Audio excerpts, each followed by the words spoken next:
JP Morgan की तरफ से जारी एक लेटेस्ट रिपोर्ट की माने तो आने वाले 3 सालों में ब्रेंट क्रूड के प्राइसेस सीधे $30 प्रति बैरल तक पहुंच सकते हैं। अब इतिहास उठाकर अगर देखें तो इतनी तेज, इतनी बड़ी गिरावट बहुत ही रेयर देखने को मिली है। 2008 के ग्लोबल रिसेशन में तेल के प्राइसेस $147 से गिरकर $30 पर आ गए थे। ऐसे ही 2014 से 2016 में ओपेक सप्लाई वॉर के दौरान ये 26 से $28 प्रति बैरल तक गिरा था। और 2020 में कोविड महामारी के समय तो इसमें और कमी देखने को मिली थी। यानी कि हिस्ट्री साफ कहती है कि जब सप्लाई बहुत ज़्यादा हो जाए या डिमांड अचानक कमज़ोर पड़ जाए तो तेल की कीमतें घुटनों पर आ जाती हैं। ऐसे में इस रिपोर्ट के क्या मायने हो सकते हैं जो जेपी मॉर्गन की तरफ से जारी की गई है? क्या जल्द ही आपको पेट्रोल डीजल के दामों में एक बड़ी गिरावट देखने को मिल सकती है? क्या है ये पूरा मामला? आइए जानने की कोशिश करते हैं इस वीडियो में। तो वो तेल जिसने कभी $147 प्रति बैरल का हाई टच किया था और 2022 में रशिया यूक्रेन वॉर के समय यही $120 प्रति बैरल तक पहुंच गया था, अब वही तेल $30 प्रति बैरल से भी नीचे आ सकता है। इस नए ट्रेंड की क्या वजह है? तो आपको बता दें कि इस बदलते ट्रेंड की सबसे बड़ी वजह है ऑयल एक्सप्लोरेशन, क्योंकि अब जैसे जैसे कई देश अपने अनएक्सप्लोर्ड क्रूड ऑयल को निकालने का काम तेजी से आगे बढ़ा रहे हैं। इसके अलावा आज ग्लोबल सप्लाई जिस स्पीड से बढ़ रही है वो उसी तरह का संकेत दे रही है। अब दुनिया क्रूड ऑयल के लिए सिर्फ मिडिल ईस्ट पर डिपेंड नहीं है। आज एशिया, अफ्रीका और साउथ अमेरिका के कई देश एग्रेसिवली ऑयल एक्सप्लोरेशन कर रहे हैं। अगर एशिया की ही बात करें तो एशिया में India, China, Indonesia, Malaysia, Vietnam और म्यांमार जैसे कई देश नए ऑयल ब्लॉक्स की खोज कर रहे हैं। इन देशों की वजह से रीजनल ऑयल सप्लाई लगातार बढ़ रही है। इसके अलावा अफ्रीका और साउथ अमेरिका के कई देशों में भी डीप वाटर ऑयल एक्सप्लोरेशन शुरू हो चुका है। ऐसे में अब दुनिया सिर्फ ओपेक देशों और अमेरिका पर जो डिपेंडेंसी थी वो लगातार कम होती हुई नजर आ रही है।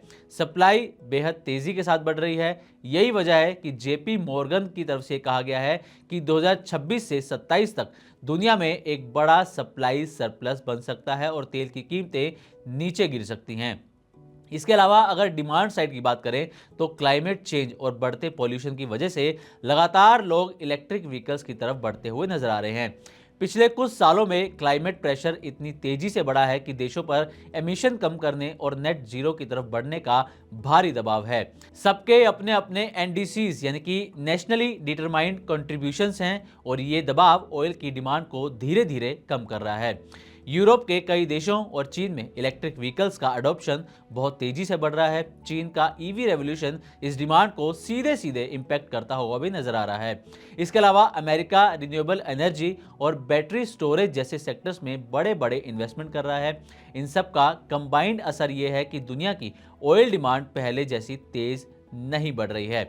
जेपी मॉर्गन की इस रिपोर्ट में यह भी कहा गया है कि इस साल ग्लोबल ऑयल डिमांड लगभग 0.9 मिलियन बैरल्स पर डे तक बढ़ने की उम्मीद है। उसी रिपोर्ट में यह भी बताया गया है कि आने वाले सालों में जो क्रूड ऑयल की सप्लाई है वो क्रूड ऑयल की डिमांड से लगभग 3 गुना तक तेज रहेगी। एक और इंटरेस्टिंग फैक्टर यह है कि ये क्लाइमेट चेंज की जो डिबेट है उसका एक साइकोलॉजिकल इफेक्ट भी है। कई देशों और ऑयल कंपनीज को डर है कि आने वाले 10 से 15 सालों में तेल की डिमांड पीक पर पहुंचकर गिरना शुरू हो जाएगी। इसलिए भी ऑयल एक्सप्लोरेशन में काफ़ी तेजी दिख रही है। अब अगर इन सारे फैक्टर्स का भारत पर इंपैक्ट देखें तो भारत दुनिया का तीसरा सबसे बड़ा ऑयल इंपोर्टर है और हमारी इकोनॉमी पर क्रूड ऑयल के प्राइसेस का अच्छा खासा इंपैक्ट पड़ता है। ऐसे में अगर ब्रेंट क्रूड 30 से $40 प्रति बैरल तक आ गए तो भारत का इंपोर्ट बिल काफ़ी कम हो जाएगा और इन्फ्लेशन में भी बड़ी राहत मिलेगी। और आखिर में ये जो पूरी कहानी है वो यही है कि रिन्यूएबल्स तेजी से बढ़ रहे हैं और इस एरिया में नई डिस्कवरीज को बड़ा पुश भी मिल रहा है।